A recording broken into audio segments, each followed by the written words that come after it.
Boa noite, eu me chamo Larissa, eu sou médica nuclear do Hospital Sírio-Libanês e do Hospital Paulistano.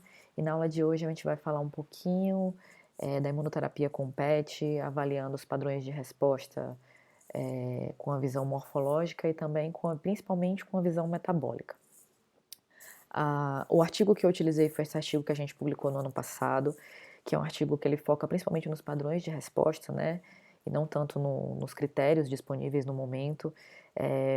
E ele pontua também no final um pouquinho sobre os efeitos adversos, tá? Que nessa aula não vai ser o enfoque, mas a gente ainda vai falar um pouquinho no final. Bom, quais os objetivos, né? A gente vai discutir o papel da avaliação metabólica do PET com FDG e revisar os principais e atuais critérios de avaliação de resposta, né? Tanto os metabólicos como os morfológicos.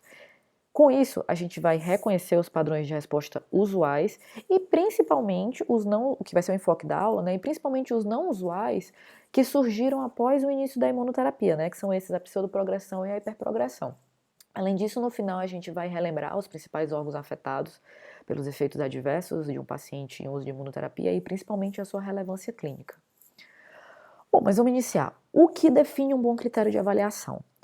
O critério tem que ser disponível, prático e reprodutível. O critério não pode ser muito complexo e cheio de particularidades, porque ele precisa ser fácil de ser aplicado pelo imaginologista, porque ele vai passar o dia fazendo isso. Não dá para você colocar um critério em que você precisa fazer medidas em vários eixos ou muitas lesões, porque isso dificulta a aplicabilidade, reduz a praticidade e, por tabela, reduz a aderência, né, dos imaginologistas. Mas além da aderência de quem lauda, a gente também precisa da boa aceitação de quem recebe o laudo, né, de boa aceitação multidisciplinar.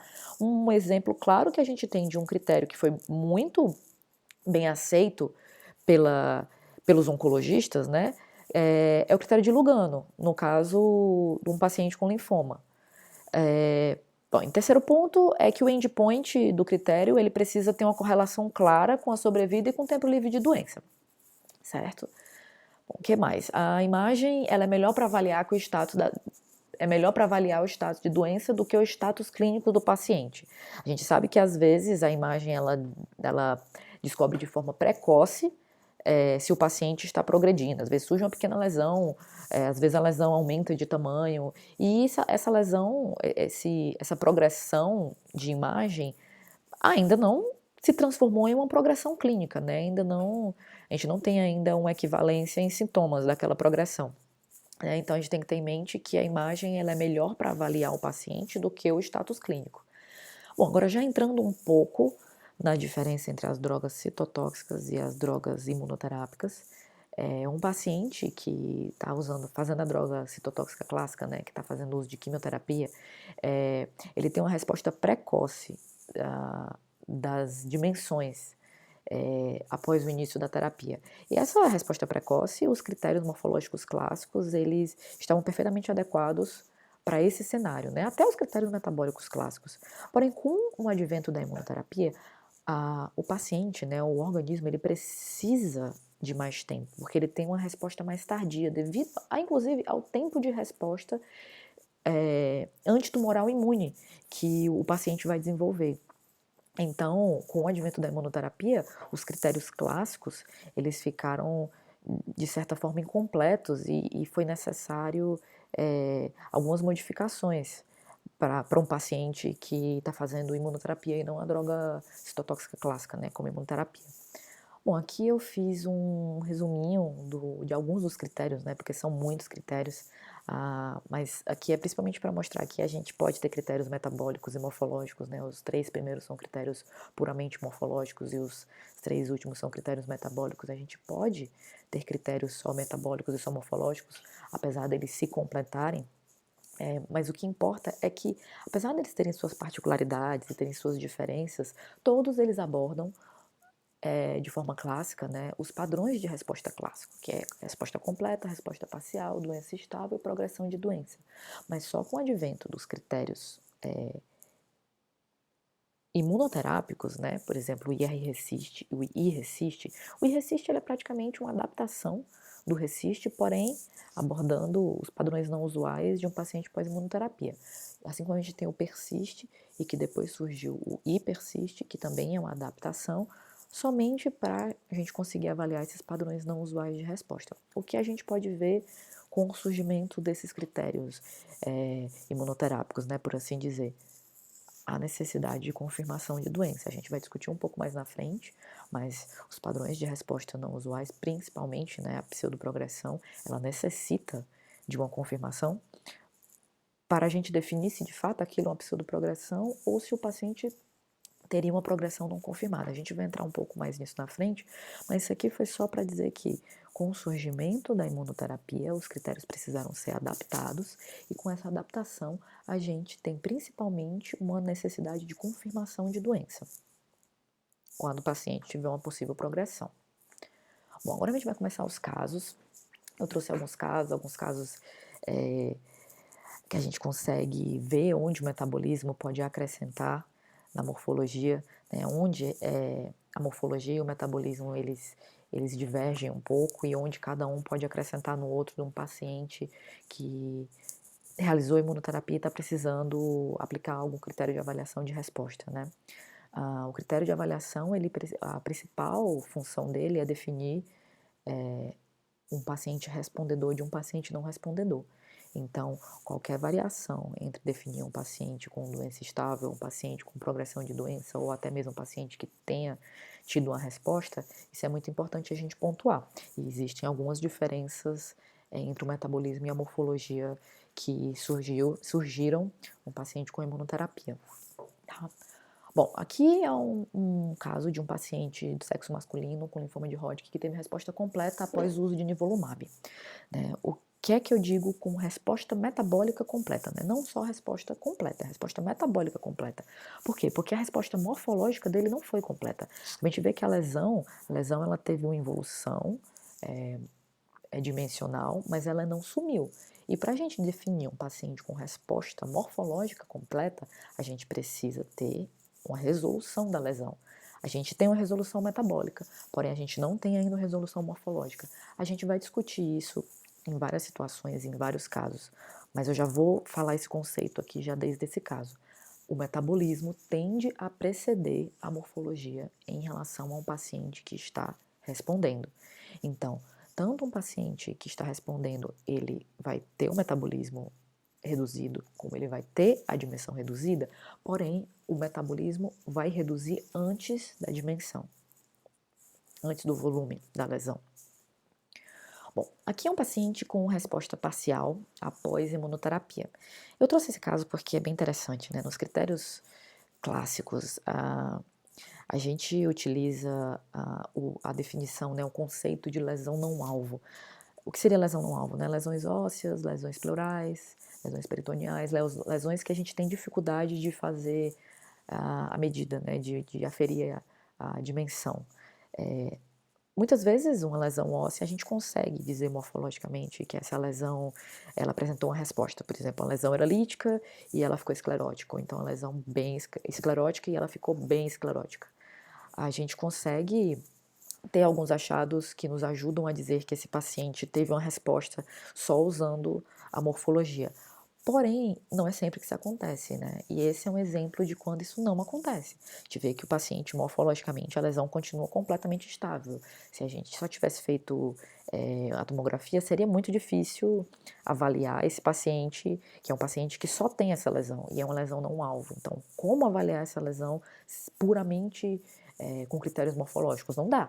E a gente vê nitidamente que, utilizando o PET, a gente tem a estabilidade morfológica, mas nitidamente a gente pode classificar esse paciente com resposta parcial. A gente vê que claramente teve uma redução metabólica, né? Então, assim, o PET, dentre as muitas qualidades que ele tem essa qualidade de ter uma capacidade de avaliar lesões não alvo de forma mais completa do que a tomografia, né? Bom, esse caso aqui é um caso de progressão, a gente não vai entrar muito nesse assunto no momento, mas eu trouxe ele para mostrar já um conceito interessante que a gente já começou a discutir, que é o conceito de precisar confirmar a progressão de doença. Um paciente que está com imunoterapia, e ele teve uma primeira progressão, no caso a gente vê aqui, o paciente fez radioterapia ipilimumab, né, ele teve o incremento lesional com surgimento inclusive de novas lesões. Esse paciente ele precisa confirmar a doença, ele é um paciente com a progressão de doença não confirmada.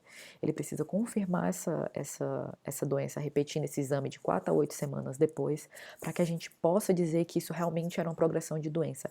Mas o que acontece se por acaso o oncologista não, eh, não queira esperar, né? Caso o oncologista não espere e troque a terapia e esse paciente venha fazer um novo exame e ele tenha uma nova progressão, né, esse paciente não teve uma progressão, ele teve uma nova progressão não confirmada. Você precisa manter a terapia e repetir esse exame para dizer que esse paciente teve ou uma progressão de doença ou uma pseudoprogressão, caso ele tenha respondido. Caso você troque a terapia e esse paciente continue progredindo, você precisa mais uma vez dizer que é uma progressão não confirmada, certo? Manter esse conceito em mente, que a gente vai discutir um pouquinho mais na frente sobre isso.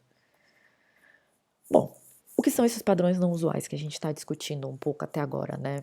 Por que eles surgiram?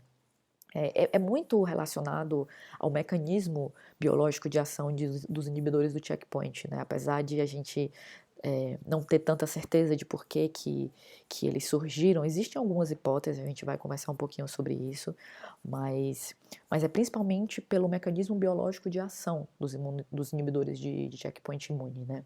Os critérios morfológicos clássicos e até os critérios metabólicos clássicos, eles são inadequados para avaliar esses padrões não usuais, principalmente por conta daquilo que a gente já discutiu, da questão do efeito clínico final tardio num paciente com imunoterapia. Então, os critérios clássicos, eles são inadequados e incompletos, né? Mas mesmo os critérios atuais, os critérios que já contemplam a imunoterapia, mesmo os metabólicos e os morfológicos, eles contemplam o padrão não usual de pseudoprogressão. Nenhum critério atual contempla o padrão de hiperprogressão. E a gente vai discutir um pouquinho na frente do porquê que esse padrão é muito importante, principalmente clinicamente falando. Tá? Bom, esse slide, a gente vai ficar um pouquinho nele, ele é bem importante, ele é para a gente entender o que é que pode acontecer com um paciente que cresceu a lesão num contexto de imunoterapia, né? Então, o que é que a gente tem aqui? A gente tem um paciente com exame baseline, com lesão de 3 centímetros, iniciou a imunoterapia. Depois de iniciar a imunoterapia, essa lesão dobrou de tamanho. A gente já definiu que essa lesão que dobrou de tamanho é uma lesão definida como progressão não confirmada. O que é que a gente precisa fazer? A gente precisa, em 4 a 8 semanas, repetir esse exame sem ter feito a troca de terapia.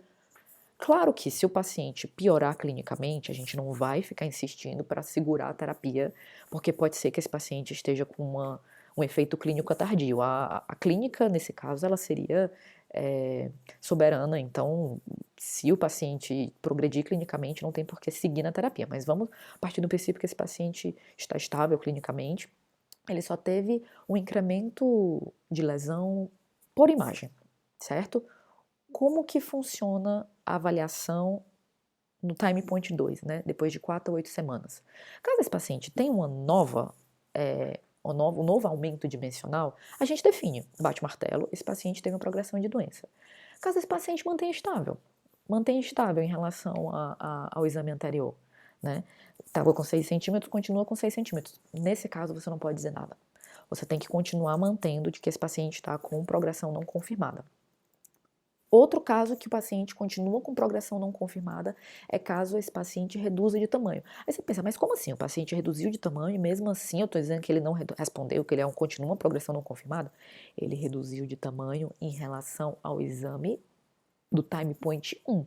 Ele não reduziu de tamanho em relação ao exame do baseline, né? O que é muito importante nesse slide. A gente tem que ter em mente que você precisa sempre comparar um paciente de imunoterapia não só com o exame prévio, mas também com o exame do baseline, certo? Tem que sempre ter o exame do baseline em mente.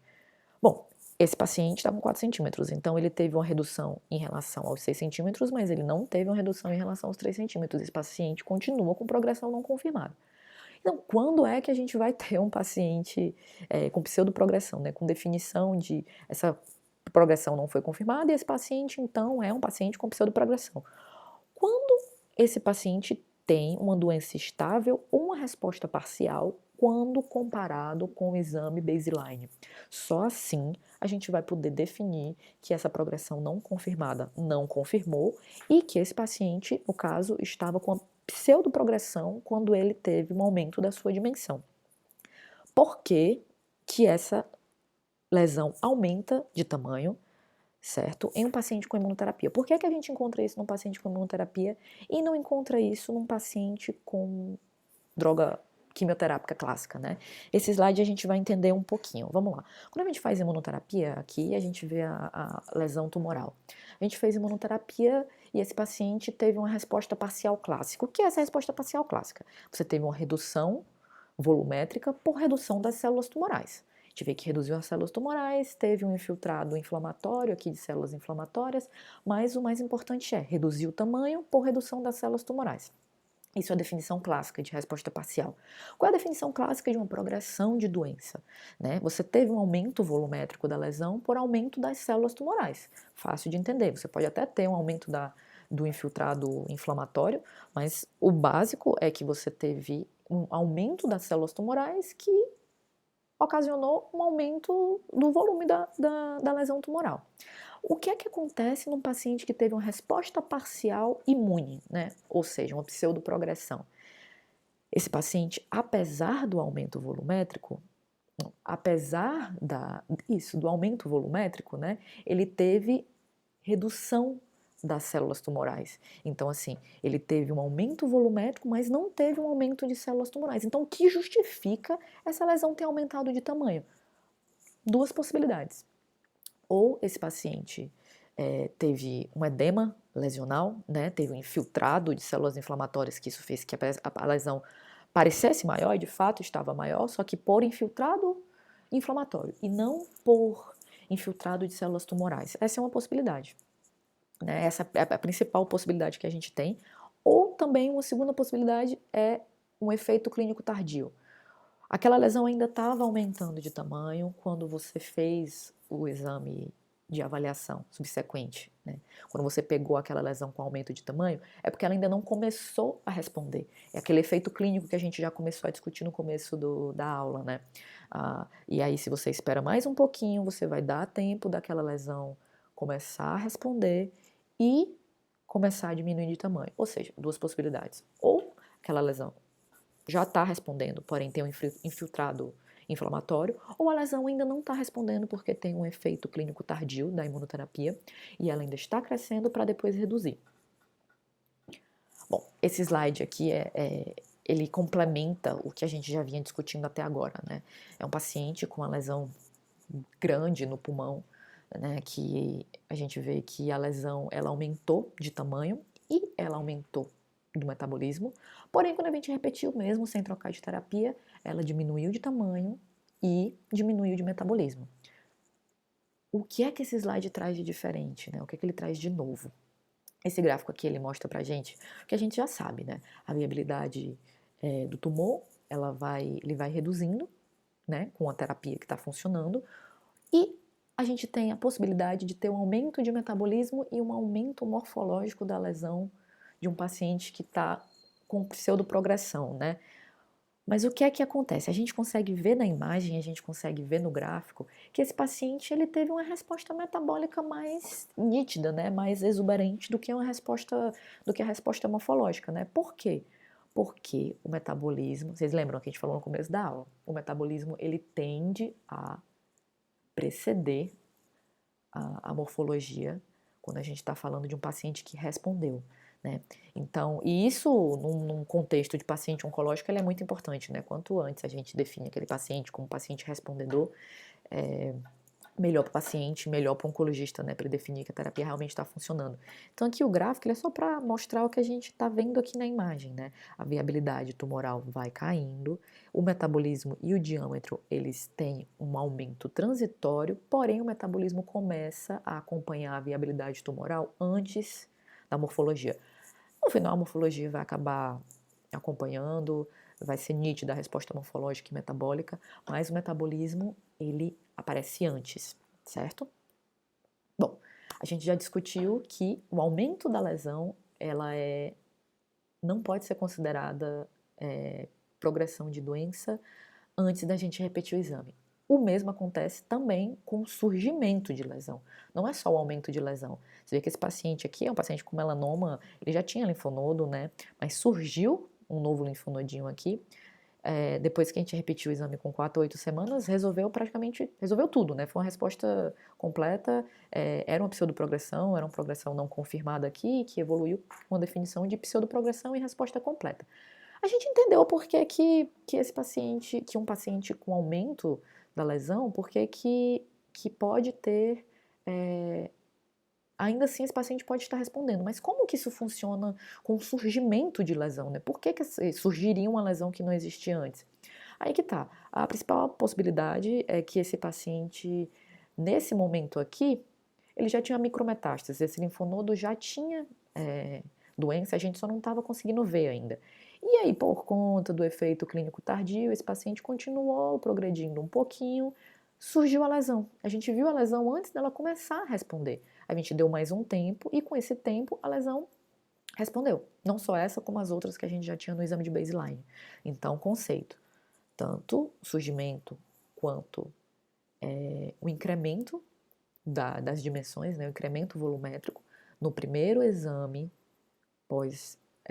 na primeira progressão, pós o início da imunoterapia, sempre precisa ser confirmada. Essa progressão não é uma progressão, ela é uma progressão não confirmada, que pode vir a ser confirmada, pode ser considerada uma pseudoprogressão e pode ainda ser uma nova progressão não confirmada, como a gente já viu nos slides anteriores, certo? Bom, esse slide aqui, esse gráfico, ele é bem interessante. Ele foi publicado junto com um guideline do iRECIST, né? Ele traz a diferença principal entre o RECIST e o iRECIST. A gente já discutiu que a pseudoprogressão pode acontecer, que a progressão não confirmada pode acontecer, mas qual é o conceito que aqui traz? Você tem um incremento transitório da carga de doença, o RECIST já consideraria progressão.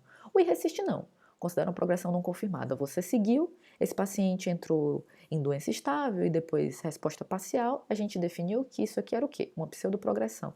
Certo, mas e aí? Não trocou terapia, continuou com a mesma terapia e mesma droga imunoterápica e esse paciente teve um novo incremento, agora inclusive com surgimento de lesão.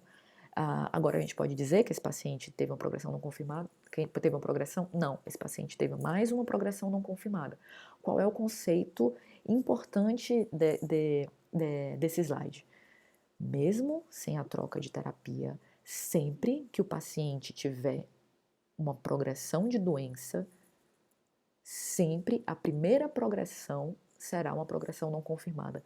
Mesmo que esse paciente venha a responder, venha a ser confirmada que aquilo era uma pseudoprogressão, a primeira progressão sempre será uma progressão não confirmada. Resumindo, sempre que surgir uma progressão, você precisa confirmar. Pode ser que a imunoterapia tenha começado faz tempo, pode ser que ela seja recente, pode ser que já tenha tido progressão não confirmada antes, pode ser que não tenha tido progressão não confirmada antes. Sempre o primeiro incremento de carga tumoral, ele é uma progressão não confirmada e precisa ser confirmada de 4 a 8 semanas e nunca depois de 12 semanas, porque 12 semanas você já está deixando um paciente que tem chance de realmente estar progredindo e essa chance ela é alta, porque a incidência e a frequência de pacientes com pseudoprogressão chega a variar na literatura de 2 a 14%. Ou seja, num paciente com progressão não confirmada, a chance maior é que ele realmente esteja progredindo. A gente tem que ter em mente que a pseudoprogressão existe, mas a gente também tem que ter em mente que a chance maior que esse paciente tem é de realmente estar progredindo. Então a gente não pode ficar protelando tanto. Então é de 4 a 8 semanas, não pode passar de 12 semanas, certo?